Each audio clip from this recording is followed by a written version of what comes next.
Hello दोस्तों, welcome to वाणिज्य गुरु।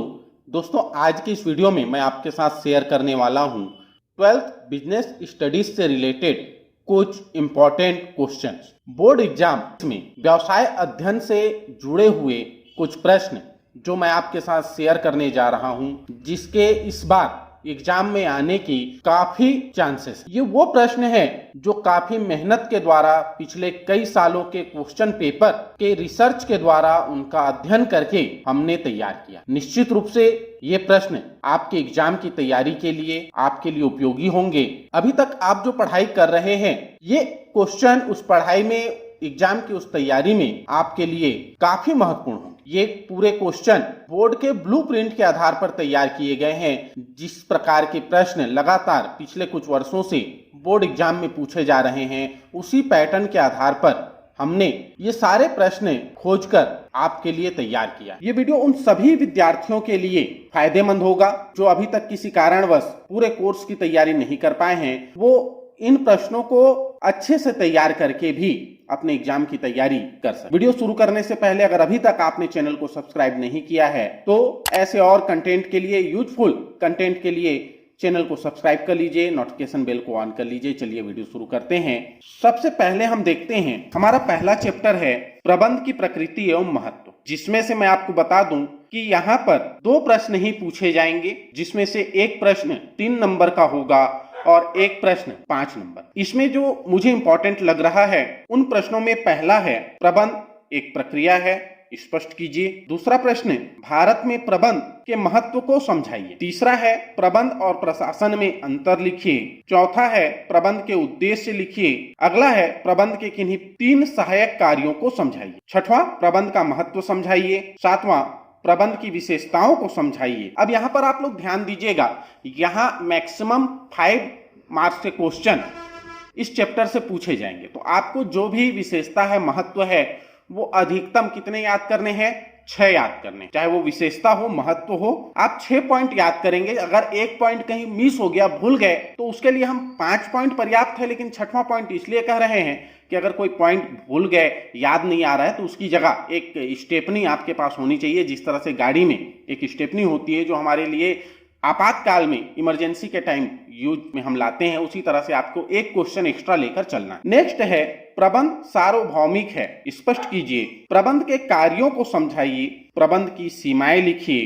प्रबंध एक जन्मजात प्रतिभा है, स्पष्ट कीजिए। और लास्ट है प्रबंध एक अर्जित प्रतिभा है, स्पष्ट कीजिए। अब आप कहेंगे कि सर प्रश्न तो आने हैं 2, लेकिन आपने लिखा दिया 12। तो इसके पीछे रीजन ये है कि जैसा कि आप जानते हैं कि आपके क्वेश्चन पेपर में 3 सेट आएंगे, ए सेट, बी सेट और सी सेट। और 3 नंबर के जो क्वेश्चन होते हैं वो तीनों सेट में अलग अलग रहते हैं। और 5 नंबर का जो क्वेश्चन होता है वो तीनों सेट में एक जैसा होता है, बस उसका सीरियल नंबर हो सकता है ए सेट में वो 17 नंबर में हो, बी सेट में 18 और सी सेट में 19 नंबर पे। तो इसलिए चूंकि 3 नंबर के क्वेश्चन तीनों सेट में अलग अलग होंगे, इसलिए क्वेश्चन की संख्या यहाँ पर अधिक दिखाई दे रही। नेक्स्ट चैप्टर जो है आपका प्रबंध के सिद्धांत। प्रबंध के सिद्धांत चैप्टर से केवल एक प्रश्न पूछा जाएगा जो कि 4 नंबर का होगा। तो इसके लिए मैंने 6 प्रश्न तैयार किए हैं। इन्हीं 6 प्रश्नों में से कोई भी एक प्रश्न है ना, और चूंकि ये 4 नंबर का है इसलिए इसे ऑप्शनल भी होगा, मतलब 2 प्रश्न आपको मिलेंगे।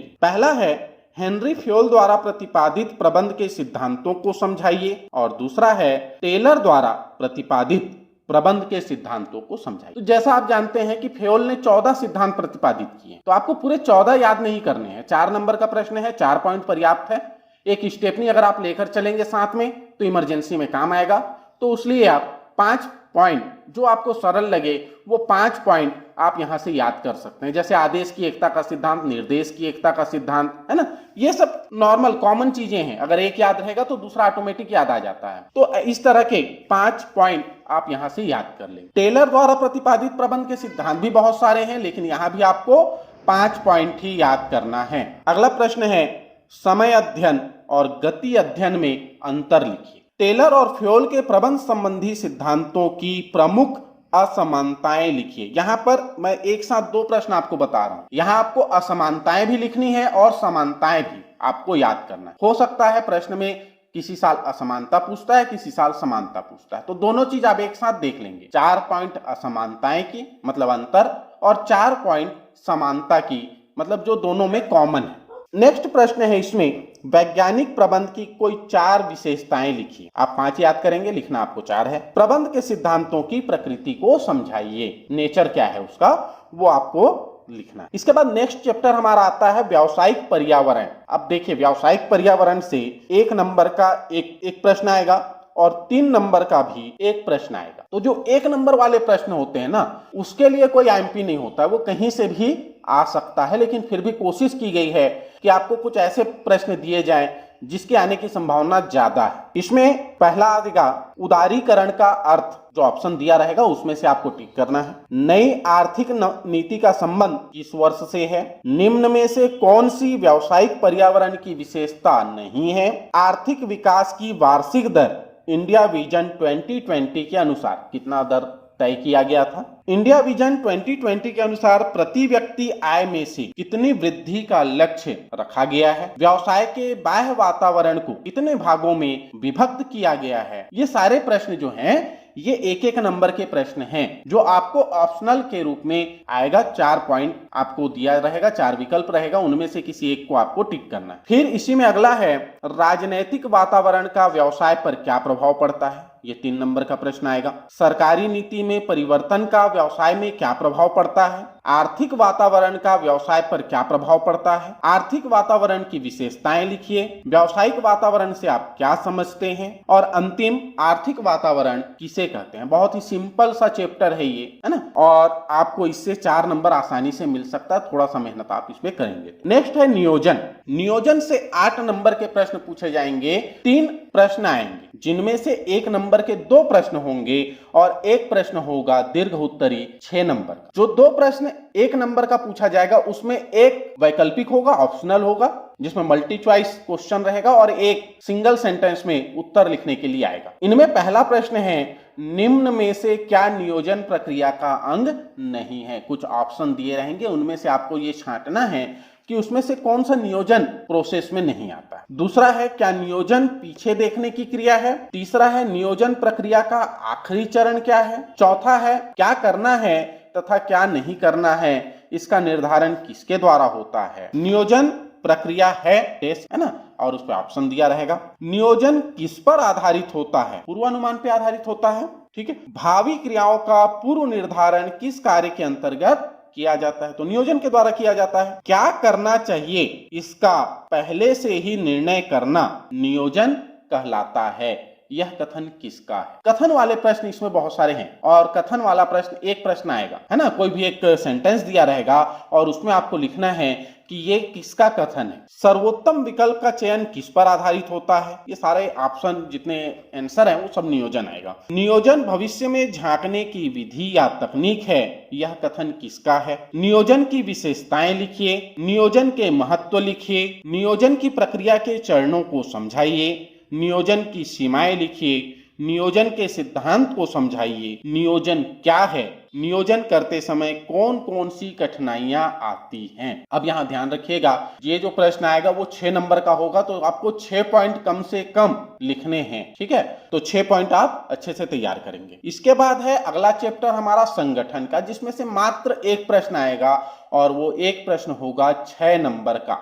देखिए, जब तक हमको ये नहीं मालूम कि किस चैप्टर से किस टाइप के प्रश्न आएंगे, तब तक हमको पूरा चैप्टर पढ़ना पड़ेगा। अगर आप ये वीडियो देख रहे हैं और इस वीडियो से आपको ये समझ में आ रहा है कि संगठन से केवल एक लॉन्ग आंसर टाइप प्रश्न ही आएगा, दीर्घ उत्तरी प्रश्न, तो सीधी सी बात है कि छोटे प्रश्न आपको उस चैप्टर से देखना ही नहीं है। 1 नंबर का, 2 नंबर का, 3 नंबर का, ऐसा कोई प्रश्न देखने ही नहीं है। आप सीधे लॉन्ग आंसर वाले क्वेश्चन ही तैयार करेंगे। इस चैप्टर से केवल 1 प्रश्न आएगा, और वो ऑप्शनल रहेगा। 2 प्रश्न रहेंगे, जिनमें से आपको केवल 1 बनाना है। क्या क्या हो सकता है? रेखीय संगठन के लाभ लिखिए। विकेंद्रीकरण के लाभ लिखिए। संगठन का महत्व समझाइए। संगठन की विशेषताएं समझाइए। और कितने पॉइंट आपको याद करने हैं? 6 पॉइंट कम से कम। यहाँ पे आपको 6 पॉइंट लिखने हैं, तब 6 नंबर मिलेगा।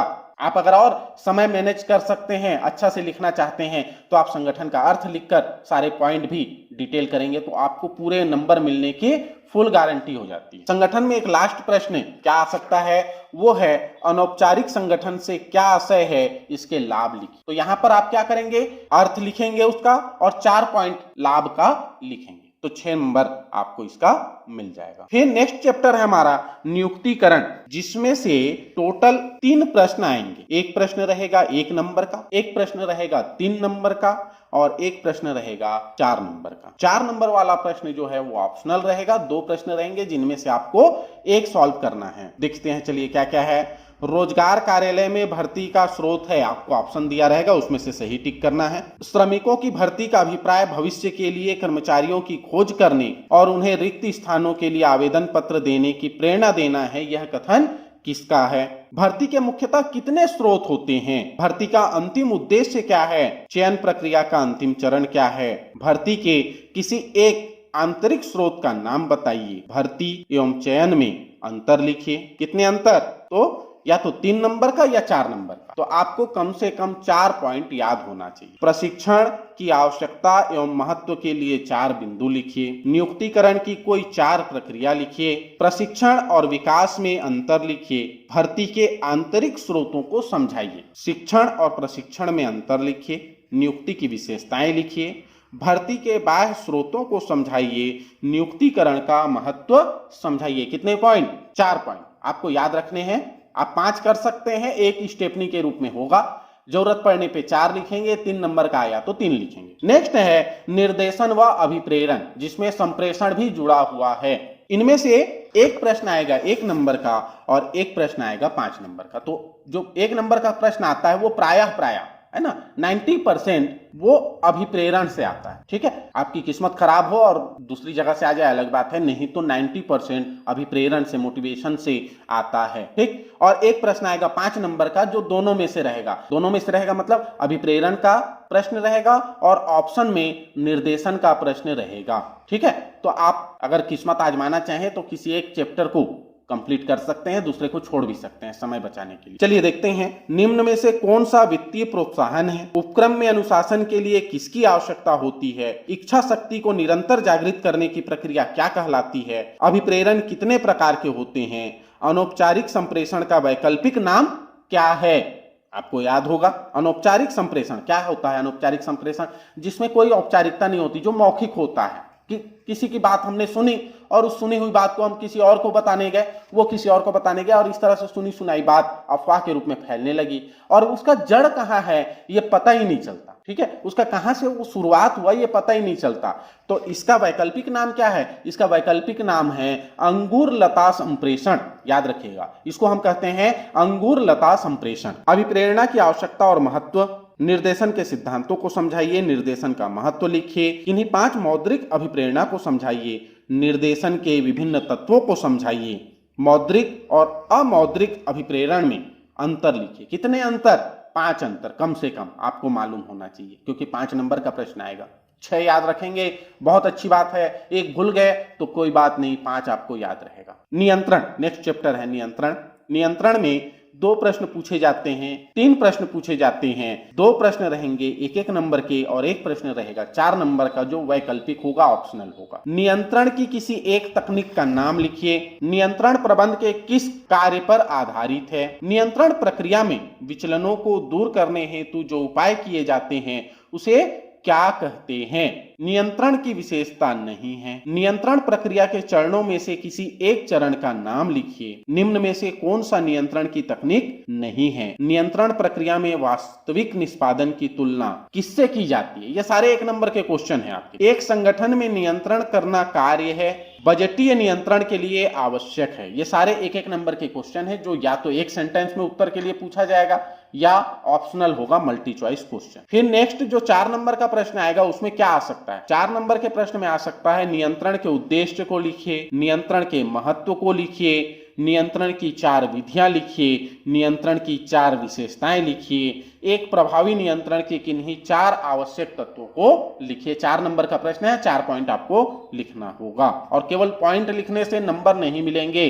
पूरे नंबर चाहिए तो आपको उसको डील भी करना पड़ेगा, डिटेल उसको लिखना पड़ेगा। नेक्स्ट है वित्तीय प्रबंध। वित्तीय प्रबंध से बहुत सारे प्रश्न आएंगे, है ना। 4 प्रश्न इसमें आपको पूछा जाएगा, 12 नंबर इससे आपको मिल सकता है। 2 प्रश्न 3-3 नंबर का होगा, एक प्रश्न 4 नंबर का और एक प्रश्न 5 नंबर का। मतलब इसमें आपको 1 नंबर वाले प्रश्न नहीं देखने हैं। नहीं देखने हैं मतलब नहीं देखने हैं, नहीं आएगा, वित्तीय प्रबंध से नहीं आना चाहिए। वित्तीय प्रबंध के उद्देश्य लिखिए। वित्तीय नियोजन कितने प्रकार के होते हैं? एक प्रभावी वित्तीय नियोजन का महत्व लिखिए। वित्तीय प्रबंध का महत्व लिखिए। स्थायी पूंजी को प्रभावित करने वाले किन्हीं 5 तत्वों की व्याख्या कीजिए। कार्यशील पूंजी को प्रभावित करने वाले घटक कौन कौन से हैं? पूंजी बजटिंग का महत्व लिखिए। मुद्रा बाजार की विशेषताएं लिखिए। पूंजी बाजार की विशेषताएं लिखिए। वित्तीय नियोजन की प्रक्रिया लिखिए। वित्तीय प्रबंध के प्रशासनिक कार्यों को समझाइए। राजकोष ट्रेजरी बिल क्या है? एक श्रेष्ठ वित्तीय नियोजन के